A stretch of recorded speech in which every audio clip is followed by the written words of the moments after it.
Malam di Kuala Lumpur itu masih terasa hangat meski jarum jam telah melewati pukul 12.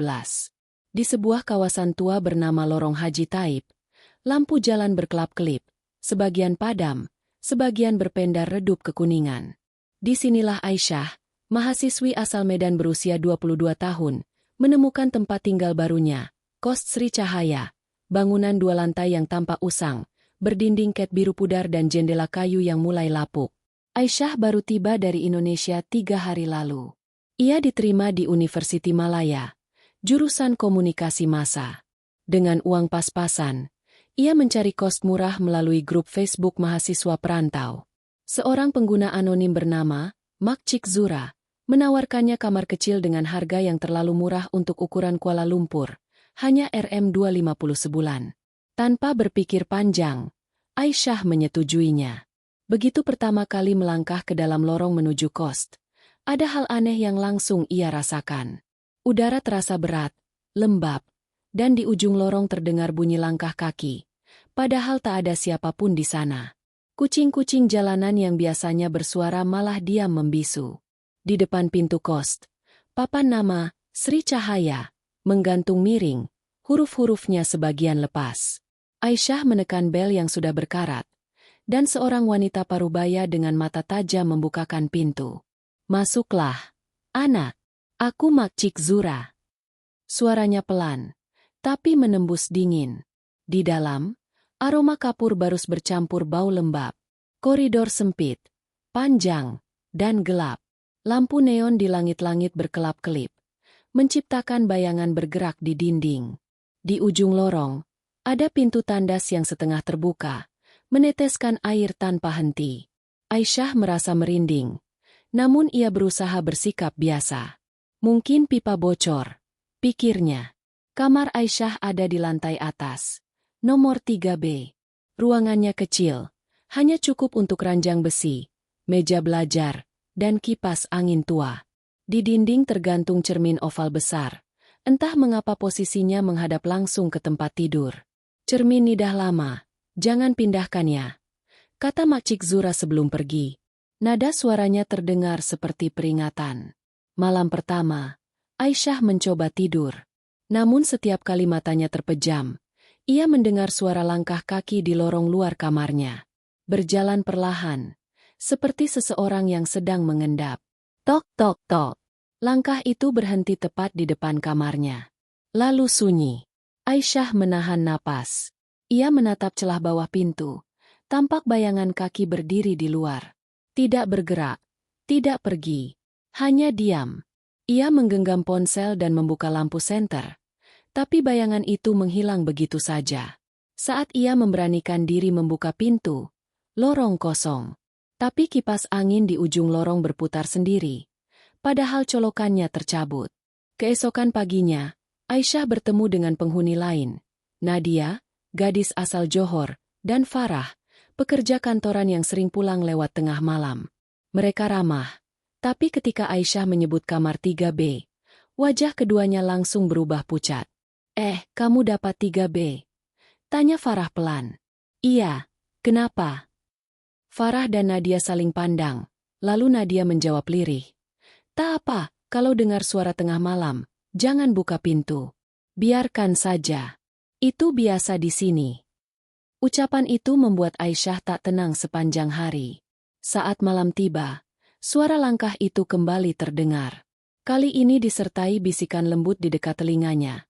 Padahal ia sendirian di kamar. "Sudah lama tak ada orang di sini." Cermin di depan ranjang berembun, dan di permukaannya muncul bekas tangan kecil, seperti seseorang menempelkan telapak dari sisi dalam. Aisyah menatap cermin itu, dan untuk sesaat, ia melihat bayangan perempuan berambut panjang berdiri di belakangnya. Namun ketika ia menoleh, tak ada siapapun. Aisyah mulai sadar. Lorong kos Sri Cahaya bukan tempat biasa. Lorong itu, seperti hidup, bernafas, dan menatap setiap penghuni yang berani menetap di dalamnya. Pagi di lorong Haji Taib terasa muram. Hujan turun sejak subuh, membasahi dinding-dinding kusam bangunan kos Sri Cahaya. Aisyah duduk di teras kecil, menyeruput kopi saset sambil menatap jalan yang sepi.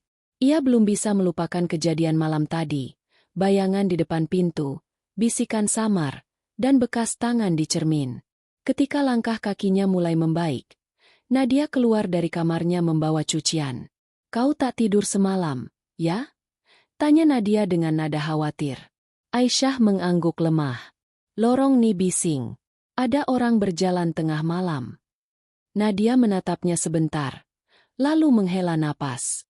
"Kalau aku cakap pun, belum tentu kau percaya." Aisyah menatapnya penasaran. "Cakap apa?" Nadia menunduk. "Kamar 3B dulu pernah ada penghuninya. Tapi dia dah tak ada." Cerita itu membuat darah Aisyah berdesir. Ia meminta Nadia menjelaskan lebih lanjut, namun gadis itu hanya menjawab singkat. "Tanyalah Makcik Zura. Tapi hati-hati, dia tak suka orang buka cerita lama." Sore harinya, Aisyah memberanikan diri mengetuk pintu kamar Makcik Zura di lantai bawah. Aroma dupa keluar dari celah pintu. Wanita itu sedang duduk bersila di lantai, membakar kemenyan sambil membaca doa perlahan. "Ada apa, Aisyah?" "Saya cuma nak tanya, Makcik tentang kamar 3B." Wajah Makcik Zura berubah tegang seketika. Ia meletakkan kemenyan, lalu menatap tajam. "Kenapa tanya?" "Saya cuma dengar cerita dari Nadia." Makcik Zura menghela napas panjang. "Budak tu banyak mulut." Ia diam sejenak, lalu melanjutkan lirih. "Baiklah, kalau sudah tinggal di situ, kau berhak tahu." Menurut Makcik Zura, kamar 3B pernah dihuni oleh seorang gadis bernama Siti Mariam, mahasiswa asal Kedah. Ia penyendiri, jarang keluar kamar, dan sering terdengar berbicara sendiri tengah malam. Suatu pagi, penghuni lain mencium bau busuk dari lantai atas. Saat pintu 3B dibuka, tubuh Siti Mariam ditemukan tergantung di depan cermin besar, cermin yang kini berada di kamar Aisyah. Sejak itu, kamar 3B kosong selama hampir 2 tahun, sampai akhirnya Aisyah datang. Malamnya, hujan kembali turun. Aisyah tak bisa memejamkan mata. Ia menatap cermin oval di depan ranjang. Cahaya kilat menyambar, dan untuk sesaat ia melihat bayangan seseorang tergantung di cermin, persis seperti cerita Makcik Zura. Ia menjerit kecil, menarik selimut, tapi suara ketukan pelan terdengar dari dalam lemari. Tok tok tok. 3 kali. Perlahan. Seperti kode dari dunia lain. Aisyah gemetar. Ia berjalan mendekat, menyalakan lampu ponsel, lalu membuka pintu lemari. Kosong. Hanya beberapa gantungan besi karat dan pakaian lamanya. Namun dari bawah tumpukan kain, ia menemukan buku catatan lusuh berwarna coklat tua. Di sampulnya tertulis samar. Mariam, 2019. Ia membacanya di atas ranjang. Tulisan tangan Siti Mariam bergetar, penuh tinta tumpah dan coretan tidak beraturan. "Mereka memanggil aku tiap malam dari dalam cermin. Mereka kata aku harus tinggal di sini. Kalau aku pergi, mereka marah. Aku coba tutup cermin, tapi bayangan itu tetap ada. Dia menyerupai aku." Setiap halaman berikutnya semakin tak masuk akal. Catatan tentang lorong yang hidup, bayangan perempuan bertelekung, dan suara yang datang dari tandas belakang. Di halaman terakhir, hanya ada satu kalimat yang ditulis besar dan ditebalkan. "Siapapun yang mendiami 3B, tak akan keluar dengan selamat." Aisyah menutup buku itu. Napasnya memburu. Ia merasakan hawa dingin menyusup ke kulit. Kipas angin yang mati sejak sore tiba-tiba berputar pelan, padahal colokannya masih tercabut. Lampu kamar berkelap-kelip. Dari cermin, muncul embun berbentuk tangan lagi. Kali ini 2 tangan, seperti seseorang mencoba menembus kaca. "Berhenti!" bisik Aisyah ketakutan. Tapi suaranya justru memantul di cermin, kembali padanya dengan nada berbeda. "Berhenti! Berhenti! Berhenti!" Bayangan dalam cermin tiba-tiba tersenyum, padahal Aisyah tidak. Senyum itu melebar tak wajar, seperti robekan di wajahnya sendiri. Ponsel Aisyah bergetar keras. Pesan dari nomor tak dikenal. "Aku masih di sini." Ia menjatuhkan ponsel, menatap cermin lagi. Di balik permukaan kaca, sosok perempuan berambut panjang kini tampak jelas. Gaun putihnya kotor, lehernya berbekas tali, dan wajahnya menghitam. Siti Maryam. Aisyah berteriak, menutup cermin dengan kain apa saja yang ia temukan. Tapi suara bisikan terus menggema di seluruh kamar. Lorong Ni tak pernah sunyi. Kami semua di sini. Pagi menjelang, Aisyah tertidur kelelahan di lantai. Saat membuka mata, cermin itu sudah bersih. Tidak ada bekas tangan, tidak ada embun, tidak ada kain penutup. Namun di meja kecil di samping tempat tidur, buku catatan Siti Maryam terbuka sendiri pada halaman terakhir. Tulisan baru muncul di bawah kalimat lama, seolah baru ditulis malam itu. Giliranmu, Aisyah. Sudah 3 hari Aisyah tidak tenang. Sejak malam ia menemukan buku catatan Siti Maryam, suasana kamar 3B menjadi semakin aneh. Setiap kali malam turun, lorong kos seperti hidup. Dinding-dindingnya bergetar halus, dan dari arah belakang bangunan terdengar suara air mengalir yang tak pernah berhenti. Padahal tandas di sana sudah jarang dipakai. Hari itu, Aisyah memberanikan diri berbincang dengan Farah, penghuni paling lama di kos Sri Cahaya. Farah baru pulang kerja. Wajahnya tampak letih. Di meja dapur, Aisyah bertanya dengan suara lirih. Farah, kau tahu apa-apa tentang tandas belakang? Farah berhenti mengaduk teh. Pandangannya kosong. Kenapa kau tanya? Semalam, aku dengar suara orang menangis dari sana. Tapi waktu aku intai, tandas kosong. Farah menatap Aisyah lama sebelum menjawab. Kalau kau dengar tangisan, jangan hampiri. Itu bukan manusia. Malam itu, hujan kembali turun lebat. Langit hitam, petir menyambar. Aisyah berbaring di ranjang, mencoba tidur sambil mendengarkan gemericik hujan di atap seng. Tapi di sela suara hujan, ia mendengar sesuatu, suara yang tak asing lagi. Tangisan pelan, seperti seorang wanita sedang menahan perih. Suaranya datang dari arah tandas belakang. Awalnya Aisyah menutup telinga dengan bantal. Namun semakin lama, suara itu semakin jelas, disertai bunyi air menetes dan seseorang berbisik dalam bahasa Melayu tua. Air ini saksi darahku. Aisyah bangkit perlahan, mengambil ponsel dan menyalakan lampu senter. Ia membuka pintu kamar, berjalan menyusuri lorong. Setiap langkahnya bergema di lantai kayu tua. Lorong terasa lebih panjang dari biasanya, dan udara di sana dingin luar biasa. Lampu neon berkedip. Bayangannya bergerak di dinding seperti ombak. Dari ujung lorong, pintu tandas terlihat setengah terbuka. Cahaya putih redup keluar dari dalamnya. Aisyah menelan ludah. Mungkin cuma imajinasiku, bisiknya sendiri. Namun saat ia mendekat, suara tangisan itu berubah jadi nyanyian pelan, seperti doa dalam bahasa Arab, namun terputus di tengah-tengah, berganti dengan rintihan panjang. Begitu ia mendorong pintu, hawa dingin menyeruak dari dalam.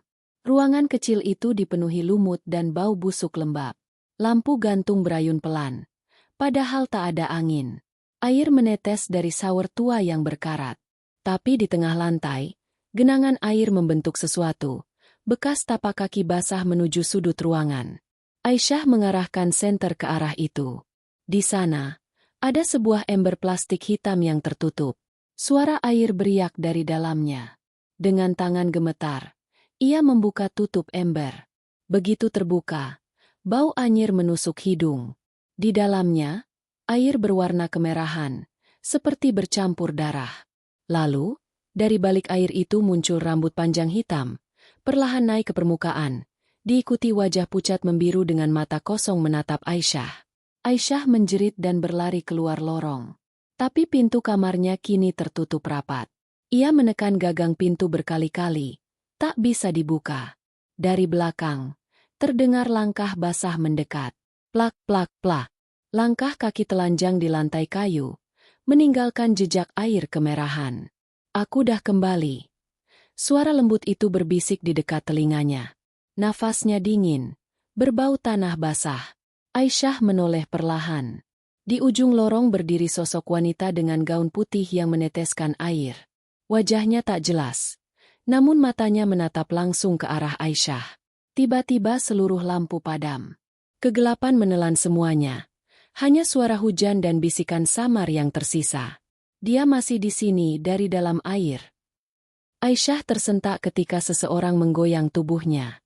Saat matanya terbuka, ia sudah terbaring di kamarnya. Nadia dan Farah berdiri di samping ranjang. Wajah mereka tegang. "Kau pengsan di depan tandas belakang," ujar Farah panik. Aisyah menatap sekitar. Masih bingung. "Aku nampak perempuan itu." Nadia menatap Farah dengan cemas. "Kita tak boleh biar dia terus di kamar tuh, Farah." Farah mengangguk pelan. Tapi Makcik Zura tak akan setuju pindahkan dia. Siang harinya, Aisyah memberanikan diri kembali ke tandas belakang bersama Nadia. Namun kali ini, ruangan itu kering dan bersih, seolah tak pernah terjadi apa-apa. Ember hitam hilang. Tak ada jejak air, tak ada bau busuk. Tapi di dinding, tepat di atas lantai, ada tulisan samar dengan kapur putih. "Air ini tak boleh kering." Malamnya, Aisyah menulis semua kejadian itu di buku catatan Maryam. Tapi saat ia membuka halaman terakhir, tulisan baru muncul lagi, seolah seseorang menulis bersamanya. "Dia datang lewat air. Aisyah, jangan biarkan tandas itu sepi." Aisyah menutup buku itu cepat-cepat. Namun suara air menetes kembali terdengar dari belakang. Padahal ia tahu, tandas itu sudah tertutup rapat sejak pagi. Ketika ia menatap cermin, sosok di balik kaca kembali muncul. Kali ini basah kuyup, matanya menatap tajam, dan bibirnya bergetar. "Lorong ni belum selesai." Aisyah menjerit. Di luar kamar, Nadia mendengar suara pecahan kaca. Namun ketika ia berlari masuk, Aisyah sudah tiada di sana. Hanya air yang menggenang di lantai kamar 3B, dan di dinding tertulis dengan air, "Dia kini bersama kami di lorong." Hari ketiga setelah kejadian di tandas belakang, suasana kos Sri Cahaya terasa lebih sunyi dari biasanya. Lorong yang biasanya dipenuhi suara langkah penghuni kini lengang. Farah pulang kerja lebih awal, namun Nadia memilih menginap di rumah kawannya. Katanya, "Lorong ni mulai berat, Aisyah." Namun Aisyah tak pergi. Ia merasa seakan ada sesuatu yang menahannya di kamar 3B, sesuatu yang tidak bisa dijelaskan dengan logika, seperti daya tarik halus dari dalam dinding itu sendiri. Malam itu, Aisyah duduk di lantai sambil menatap buku catatan Maryam. Di halaman terakhir kini tertulis satu kalimat baru yang belum ada sebelumnya. "Lihatlah dinding, di belakang bingkai tua." Awalnya ia mengira itu halusinasi. Tapi setelah cahaya lampu bergetar dan udara kamar mendadak dingin, ia memutuskan memeriksa. Di sebelah cermin, tergantung sebuah foto lama dalam bingkai kayu berdebu. Foto itu memperlihatkan 5 orang perempuan muda berdiri di depan bangunan kos Sri Cahaya, mengenakan pakaian kuning lembut dan selendang putih. Di bawah foto tertulis tahun 1987. Aisyah menatap lama. Salah satu wajah di foto itu terasa familiar. Mata tajam dan senyum aneh di ujung bibirnya. Ia seperti pernah melihatnya. "Aku kenal wajah ni," bisiknya. Perlahan ia membuka bingkai itu dari dinding. Di belakangnya, ia menemukan lembaran kertas kusam, terlipat kecil dan diselipkan di antara papan kayu. Kertas itu berisi tulisan tangan pudar. "Jangan biarkan lorong ini sepi. Setiap generasi mesti ada penjaganya. Jika tiada, yang terikat akan bebas." Di bawah tulisan itu, terdapat simbol aneh, bulatan dengan tanda seperti mata di tengahnya. Saat jari Aisyah menyentuhnya, udara kamar bergetar ringan, dan suara dari dinding terdengar samar, bisikan perempuan yang menjerit nama, "Maryam." Aisyah terlonjak. Ia menaruh kembali kertas itu. Tapi bisikan itu belum berhenti. Dari balik papan dinding terdengar ketukan lirih, seperti seseorang mencoba keluar dari dalam. Tok tok tok. Kemudian muncul suara lembut. "Kau sudah lihat kami, sekarang kami bisa lihat kau." Lampu kamar padam. Cermin berembun lagi. Di pantulan kaca, wajah Aisyah bukanlah dirinya sendiri. Rambutnya tampak basah, kulitnya pucat, dan matanya gelap. Ia menjerit, menarik kain untuk menutupi cermin. Namun cermin itu bergetar seperti menolak ditutupi. Tiba-tiba, bingkai foto di tangannya jatuh dan pecah. Dari dalamnya keluar sesuatu. Potongan rambut manusia, terikat dengan benang merah. Aisyah mundur ketakutan. Punggungnya menabrak dinding. Dari celah papan kayu terdengar suara seseorang tertawa kecil. "Kenapa kau buka? Itu tempat mereka tidur," bisik suara itu. Ia menoleh ke arah sumber suara, dan di sana, dari celah papan, tampak sepasang mata menatap langsung ke arahnya. Mata itu hitam, basah, dan bergerak mengikuti setiap langkah Aisyah. Malam semakin larut. Aisyah tak berani tidur. Ia duduk di sudut kamar sambil menatap pintu. Ponselnya kehabisan baterai, dan semua penghuni kos tampaknya sudah tertidur. Namun menjelang pukul 2, suara langkah kaki kembali terdengar. Langkah itu berat, perlahan, seperti menyeret sesuatu. Dari bawah pintu, terlihat bayangan seseorang membawa benda panjang, mungkin tali. Bukan manusia, pikir Aisyah, tapi tubuhnya tak mau bergerak. Ia hanya bisa berdoa dalam hati. Pintu kamar berderit. Perlahan terbuka tanpa disentuh. Di ambang pintu berdiri sosok wanita mengenakan telekung putih. Wajahnya samar, tubuhnya bergetar. Ia melangkah masuk tanpa suara. Di tangannya tergenggam foto lama yang tadi pecah. Suaranya lirih, namun jelas terdengar. "Kami semua ada di foto itu, dan kau yang terakhir." Aisyah berusaha mundur, tapi sosok itu menatapnya lama. Dari matanya menetes air hitam seperti tinta. Lalu ia mengangkat foto itu tinggi-tinggi. Di permukaan kaca foto yang retak, Aisyah melihat refleksi dirinya muncul di antara 5 perempuan tadi, kini menjadi perempuan ke-6. Kilatan cahaya menyilaukan mata. Tiba-tiba semua senyap. Pagi menjelang. Nadia kembali ke kos. Ia melihat Aisyah duduk di depan kamar 3B. Diam, matanya kosong. "Aisyah, kau tak apa?" seru Nadia. Aisyah menoleh perlahan, senyum tipis di wajahnya. "Aku udah jumpa mereka semua." Di dalam kamar 3B, foto lama yang semalam pecah kini kembali tergantung di dinding, utuh tanpa retak. Tapi kalau diperhatikan baik-baik, kini ada 6 orang dalam foto itu. 1 di antaranya memiliki wajah Aisyah. Sejak pagi, Makcik Zura terlihat mondar-mandir di depan lorong. Perempuan tua itu membawa dupa, menaburkan garam di setiap sudut, lalu membisikkan sesuatu dalam bahasa yang tak lagi dipahami oleh penghuni kos lainnya. Nadia yang baru keluar dari kamar memperhatikannya dengan hati-hati. "Makcik, kenapa tabur garam?" tanyanya. Makcik Zura hanya menjawab pendek. "Kau jangan keluar malam ini. Lorong Nidah bangun." Sementara itu, Aisyah duduk di tangga lantai 2. Pandangannya kosong menatap lorong yang gelap. Wajahnya pucat, matanya sembab, dan di pergelangan tangannya terlihat bekas seperti tali yang baru dilepas. Nadia mendekatinya, menyentuh bahunya pelan. "Kau oke, Aisyah?" Aisyah menoleh perlahan. Senyum kecil muncul di wajahnya. "Aku rasa, aku dah paham kenapa mereka tak pernah pergi." "Siapa mereka?" "Mereka yang dalam foto itu," jawabnya dengan tenang. Nadia merinding. Ia berusaha mengganti topik, tapi Aisyah sudah berdiri, berjalan menuju kamar Makcik Zura tanpa sepatah kata. Di ruang bawah, Makcik Zura masih menyalakan dupa. Begitu melihat Aisyah, perempuan tua itu langsung menghentikan bacaannya. "Kau jangan masuk sini." "Tapi Makcik, saya nak tahu siapa sebenarnya yang jaga tempat nih." Makcik Zura menatapnya tajam. "Kau tak sepatutnya tanya." "Saya jumpa foto lama. Ada saya di dalamnya, Makcik."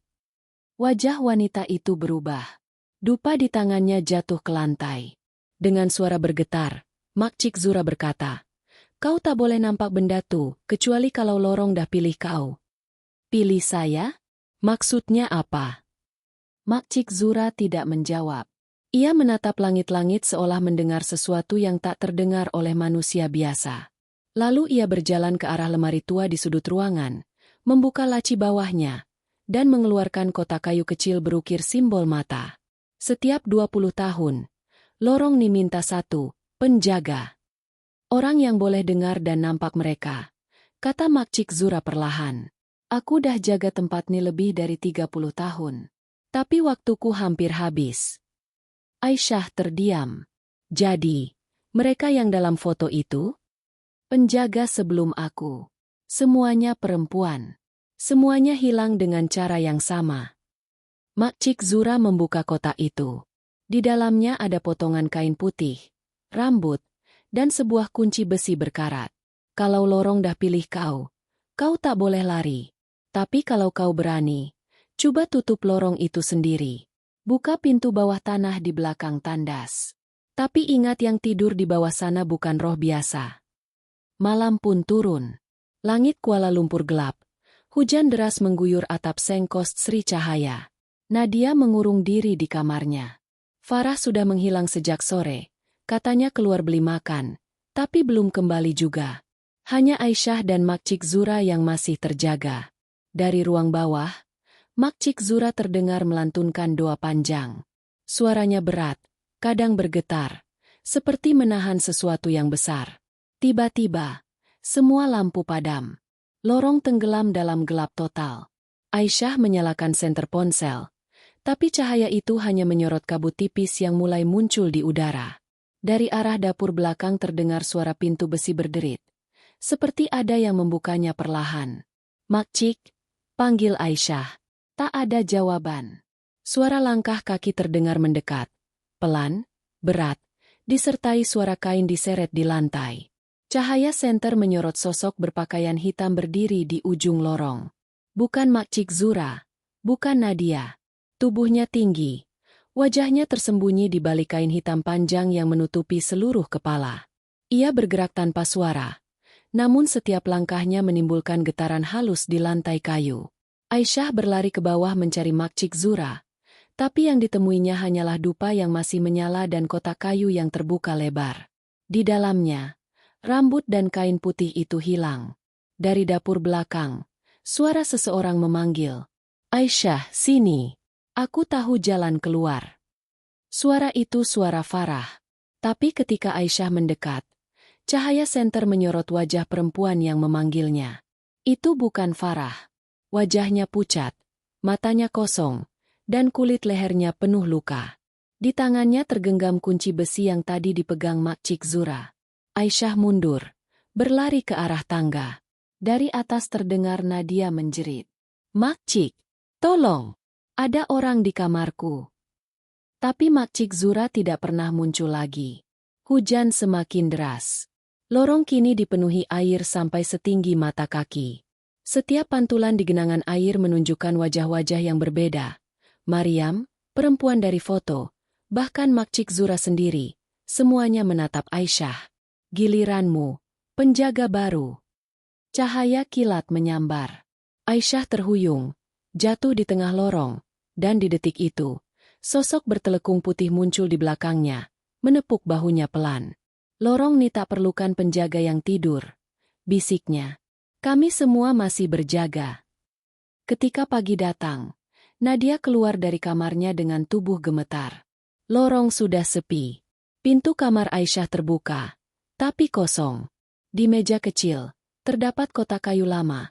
Di dalamnya kini ada rambut hitam panjang dan foto baru, menampilkan 6 perempuan dan satu lagi wajah tambahan di ujung kanan.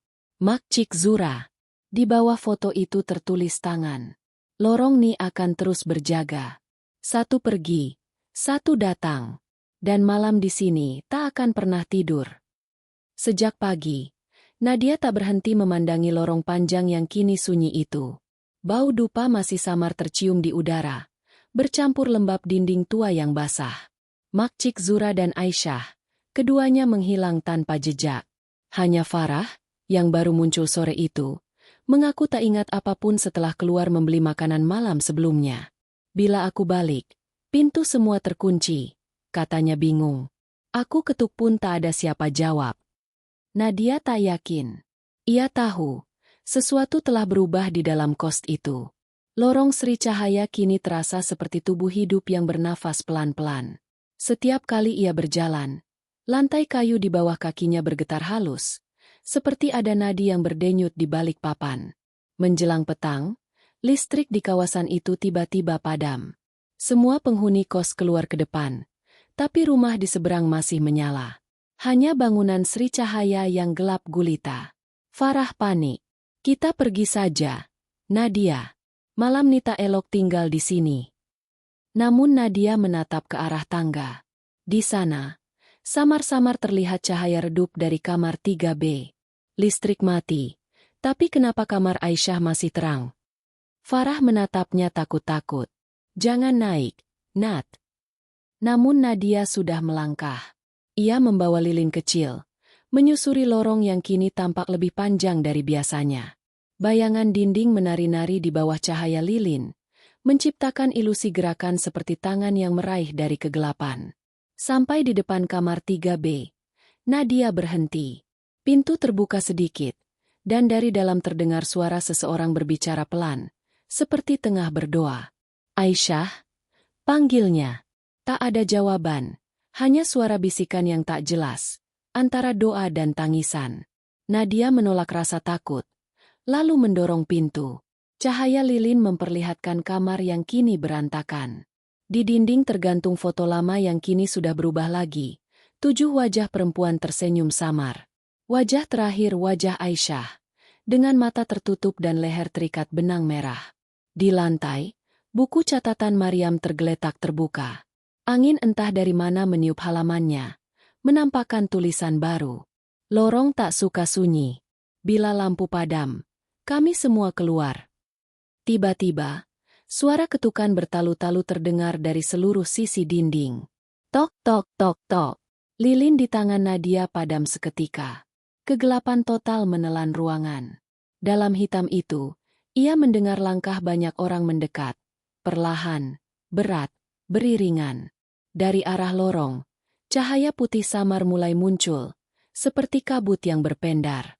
Di dalam kabut itu, muncul 6 sosok perempuan bertelekung putih.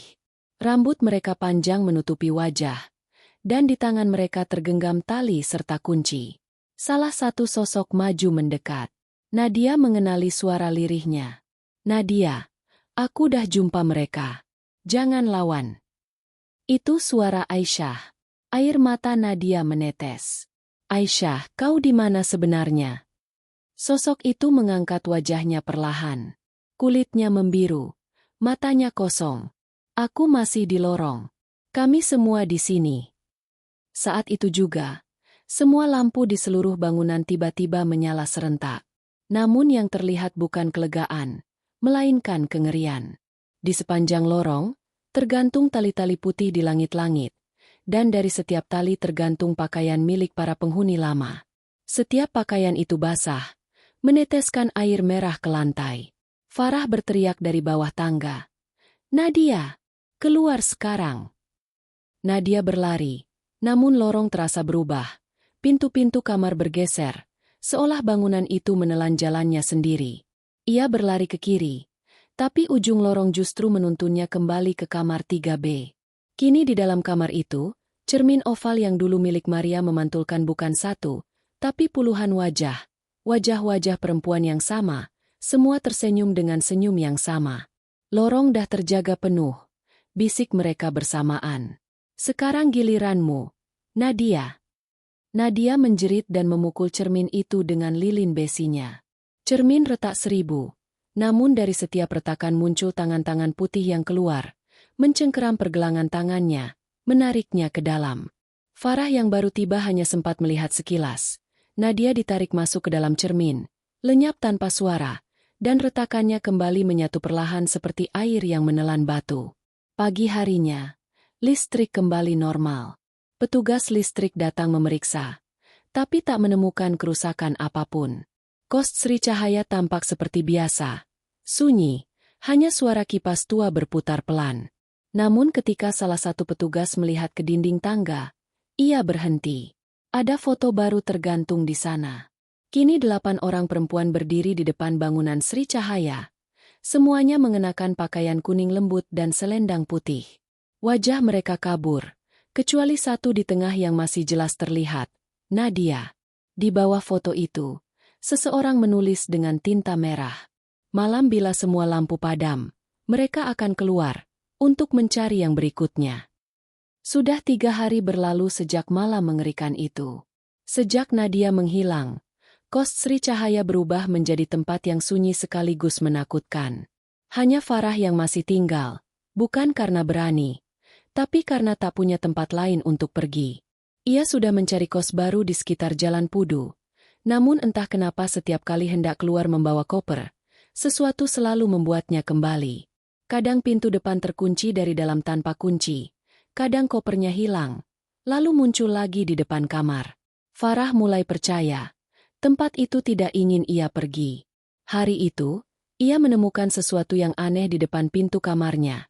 Sebuah kunci kecil berkarat, terikat pada pita kuning lusuh. Di gagangnya tertulis angka 7.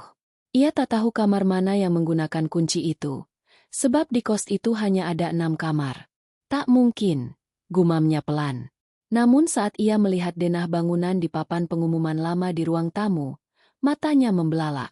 Di pojok bawah denah itu, samar-samar ada ruangan kecil tertulis, Bilik 7, Simpanan. Bilik itu berada di ujung lorong bawah, tepat di belakang dapur yang sudah lama tak digunakan. Rasa penasaran mengalahkan rasa takut.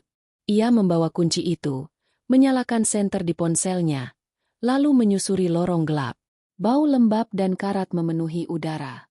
Dindingnya berlumut, dan lantai licin seperti baru disiram air. Sampai di dapur, ia melihat pintu besi kecil yang setengah tertutup oleh tumpukan papan kayu. Ia mendorongnya perlahan. Pintu itu bergerak, menimbulkan suara gesekan logam yang nyaring. Di tengah pintu itu ada lubang kunci kecil yang persis dengan bentuk kunci yang ia temukan. Tangannya gemetar ketika memutar kunci itu. Klik. Pintu terbuka. Di baliknya, ada tangga menurun ke bawah tanah.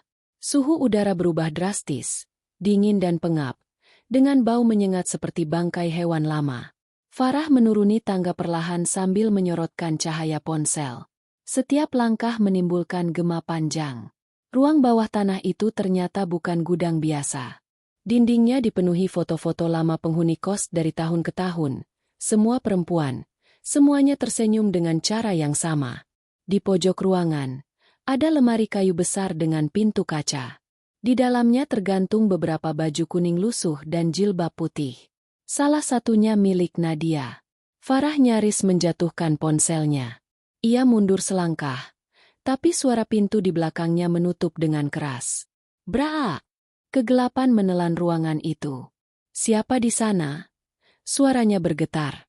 Lalu dari kegelapan, terdengar suara lembut, mirip bisikan banyak orang yang berbicara bersamaan. Kami masih di sini, Farah. Cahaya ponsel tiba-tiba padam. Namun di tengah ruangan, muncul cahaya redup dari lilin yang entah sejak kapan menyala. Di atas meja batu, ada buku catatan dengan sampul coklat tua bertuliskan, Mariam 1954. Farah membuka lembar pertamanya dengan tangan gemetar. Tulisan di dalamnya rapi, berbahasa campuran Melayu lama dan Arab Jawi. Setiap 7 tahun, bangunan ini menuntut 1 jiwa untuk menjaga lorong. Jika tidak, lorong akan mencari sendiri. Halaman berikutnya menampilkan gambar denah kos Sri Cahaya. Di bagian paling bawah, tertulis dengan tinta merah, penjaga terakhir Nadia. Air mata Farah menetes. Ia ingin menutup buku itu, namun halaman-halaman berikutnya berputar sendiri, seperti ditiup angin. Kini di halaman terakhir, muncul kalimat yang belum kering tintanya. Penjaga berikutnya Farah. Jantungnya berdegup kencang. Tiba-tiba seluruh lilin di ruangan menyala serentak, memperlihatkan sosok-sosok perempuan berdiri di sekelilingnya. Rambut mereka panjang, wajah pucat, mata hitam menganga lebar. Di antara mereka, ia melihat Nadia tersenyum pelan, namun bibirnya tidak bergerak saat suaranya terdengar. Sudah waktumu, Farah. Jangan takut. Kita hanya menjaga. Farah menjerit dan mencoba lari, namun pintu besi di atas tidak bisa dibuka. Dari belakangnya, tangan-tangan pucat menarik pergelangan kakinya. Ia memukul, menendang, tapi tak berguna. Suara langkah berat datang dari arah tangga, seperti seseorang turun perlahan. Saat ia menoleh, ia melihat bayangan perempuan tua berjubah hitam, Mariam, sang pemilik kos yang sudah meninggal puluhan tahun lalu. Wajahnya dipenuhi keriput, matanya kosong. Ia membawa lentera kecil dan berkata lembut, "Lorong ini tak boleh kosong. Sri Cahaya mesti ada penjaga." Farah mencoba menjerit, tapi suaranya tak keluar. Dalam detik berikutnya, semua lilin padam, meninggalkan ruangan dalam kegelapan total. Hanya satu suara yang terdengar. Klik, suara kunci yang dikunci dari dalam. Pagi harinya, penghuni rumah seberang mengadu ke pihak berwenang karena mencium bau busuk dari arah kos. Ketika petugas membuka ruang bawah tanah, ruangan itu kosong. Tak ada jasad, tak ada barang, hanya satu foto baru di tembok lorong utama. Foto itu memperlihatkan 7 perempuan berdiri di depan bangunan Sri Cahaya. Kini di antara mereka ada wajah Farah, mengenakan baju kuning pucat, tersenyum dengan mata kosong. Dan di bawah foto itu, muncul kalimat baru yang belum kering tintanya. "Lorong dah tenang. Tapi bila pintu terbuka sendiri, itu tandanya kami belum cukup." 3 minggu setelah hilangnya Farah, bangunan kos Sri Cahaya resmi disegel oleh pihak berwenang. Namun warga sekitar Jalan Pudu Lama masih sering mengeluh tentang hal-hal ganjil yang terjadi setiap malam Jumat. Lampu-lampu di sekitar gedung selalu meredup. Suara azan dari surau kecil di ujung jalan terdengar terputus-putus, seolah ada sesuatu yang menelan suaranya di udara. Seorang penyidik muda bernama Inspektur Rahman ditugaskan menyelidiki kasus itu. Ia dikenal skeptis terhadap hal mistik, dan menganggap semua kisah hantu hanyalah hasil ketakutan kolektif warga.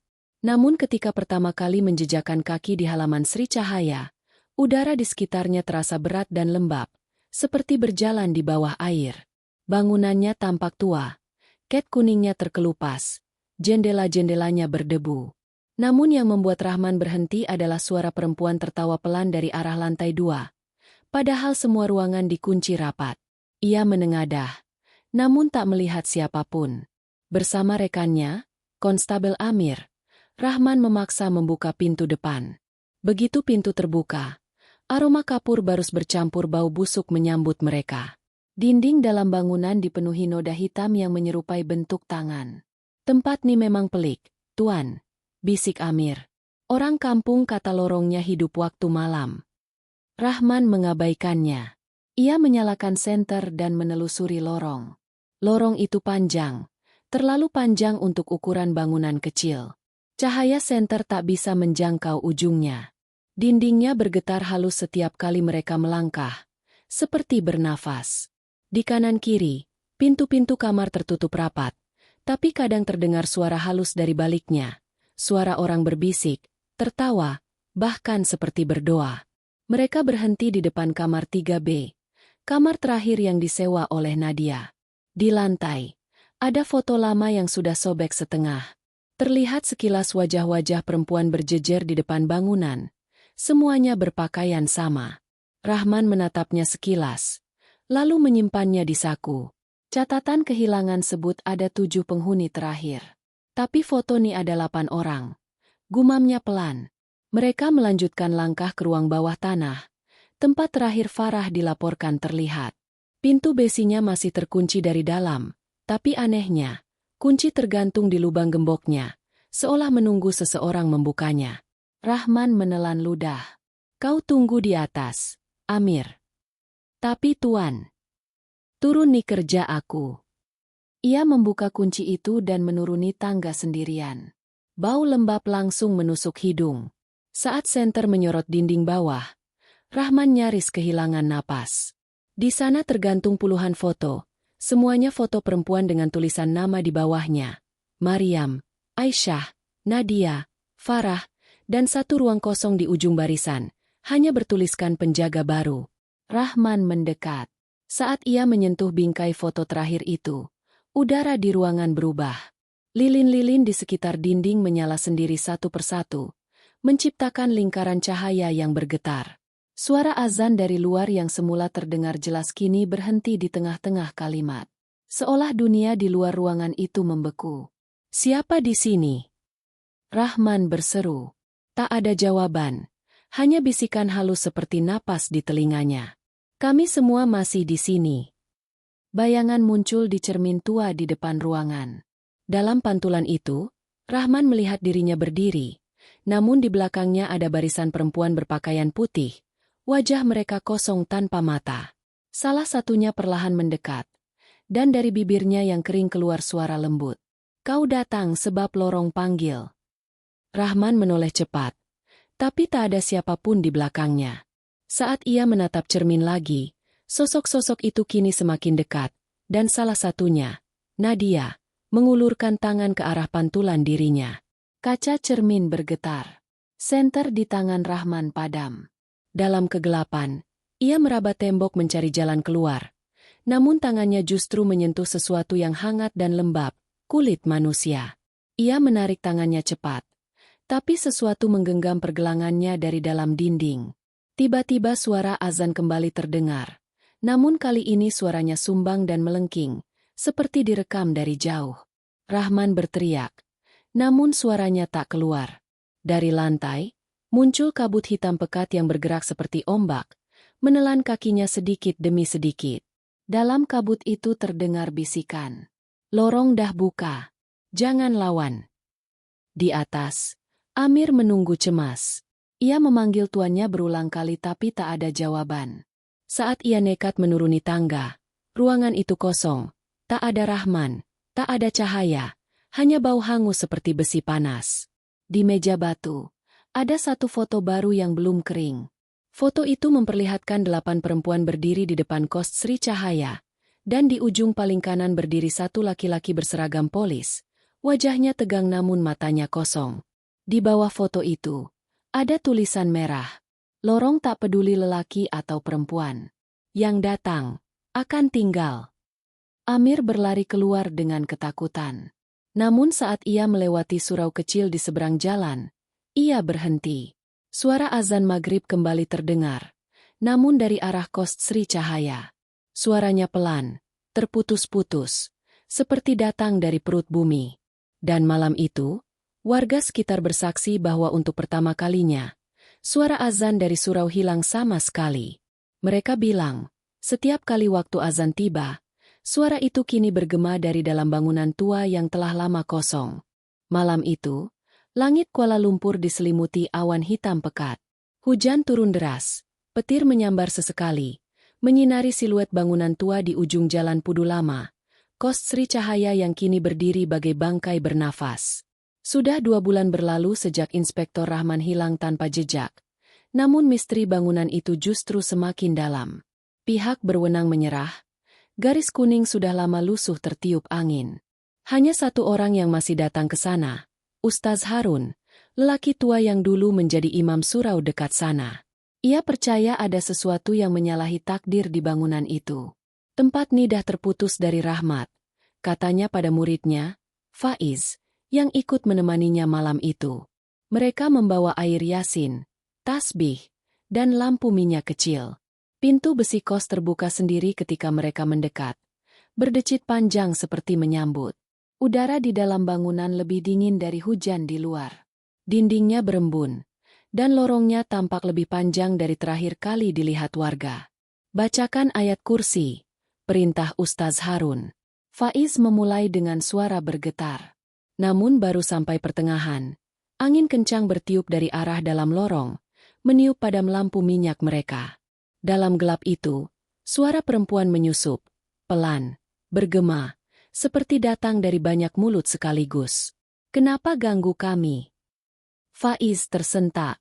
Ustaz, suara siapa tuh? Ustaz Harun menatap ke ujung lorong. Dalam remang cahaya petir yang menyelinap lewat jendela pecah, mereka melihat barisan perempuan berpakaian putih berdiri berjajar, rambut terurai, wajah tanpa mata. Dan di depan mereka, satu sosok lelaki berseragam polis, wajah Rahman, dengan tatapan kosong. Jangan pandang matanya. Ustaz Harun berteriak sambil melanjutkan bacaan. Namun Faiz sudah terpaku.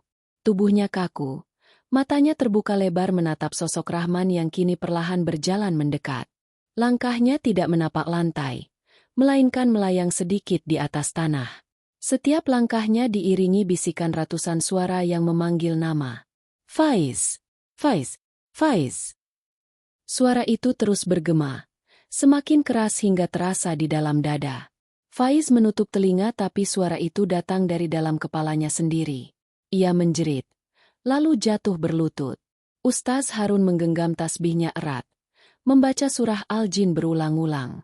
Lorong itu mulai bergetar, seperti seluruh bangunan ingin runtuh. Dinding-dinding bergetar hebat. Dari celah-celah retakan, mengalir darah hitam pekat yang mengeluarkan bau busuk. Foto-foto lama di sepanjang dinding terbakar sendiri satu persatu, dan setiap kali satu foto habis terbakar, suara jeritan perempuan menggema dari arah bawah tanah. Ustaz, saya nampak dia. Suara Faiz bergetar. Siapa? Perempuan tuh. Maryam. Dari ujung lorong, muncul sosok tua berjubah hitam, membawa lentera yang menyala redup. Wajahnya penuh keriput, namun matanya merah menyala. Ini rumahku. Lorong ini darahku, katanya perlahan. Kau bacakan doa untuk menghapus apa yang bukan milikmu. Tapi yang tertinggal di sini bukan syaitan, tapi roh yang pernah dizalimi. Ustaz Harun menatapnya tajam. Kau yang menzalimi mereka. Maryam tersenyum tipis. Tidak, aku hanya menjaga mereka dari dunia yang lupa. Lorong ini tempat mereka kembali. Tiba-tiba seluruh lilin di dalam lorong menyala serentak. Di setiap pintu kamar muncul wajah-wajah perempuan yang pernah tinggal di sana. Aisyah, Farah, Nadia, dan puluhan lainnya, semua berbaris diam, menatap Ustaz Harun dan Faiz. Lantai lorong kini berubah menjadi seperti cermin air yang memantulkan wajah-wajah itu. Bacakan Yasin sampai tamat, teriak Ustaz Harun. Namun sebelum ayat terakhir selesai, Maria mengangkat tangannya, dan suara azan berkumandang, bukan dari surau, melainkan dari dalam dinding bangunan. Suara itu berat, bergema aneh, seolah-olah seluruh roh di lorong itu ikut melantunkan kalimat yang sama. Allahu Akbar, Allahu Akbar. Faiz menutup telinganya, menangis ketakutan. Tapi Ustaz Harun terus membaca. Dari cahaya lentera yang bergetar, satu persatu sosok perempuan mulai memudar, menjadi kabut putih yang terangkat ke langit-langit bangunan. Suara mereka berubah menjadi desahan tenang. Namun Maryam tidak hilang. Ia menatap Ustaz Harun dengan mata kosong. Kalau lorong ini kosong, siapa yang akan jaga? Tiba-tiba cahaya lentera padam. Segalanya menjadi gelap. Suara angin berhenti. Hujan pun reda. Saat warga mendatangi bangunan keesokan harinya, mereka menemukan pintu terbuka lebar. Tidak ada siapapun di dalam. Tidak Ustaz Harun, tidak Faiz. Tapi di dinding lorong utama, kini tergantung foto terakhir. Di dalamnya terlihat deretan wajah-wajah lama. Maryam, Aisyah, Nadia, Farah, Rahman, dan dua wajah baru, Ustaz Harun dan Faiz, berdiri di tengah mereka. Semuanya mengenakan baju kuning pucat dan senyum yang sama. Di bawah foto itu tertulis tulisan merah samar. Lorong dah tenang malam nih. Tapi bila namamu disebut 3 kali di depan pintu, kami akan buka lagi. Dan hingga kini, setiap malam Jumat, warga Jalan Pudu Lama mengaku mendengar suara lembut dari balik pintu kos Sri Cahaya, memanggil nama siapapun yang berani berdiri terlalu dekat. Mari masuk, lorong ni rindu suara manusia.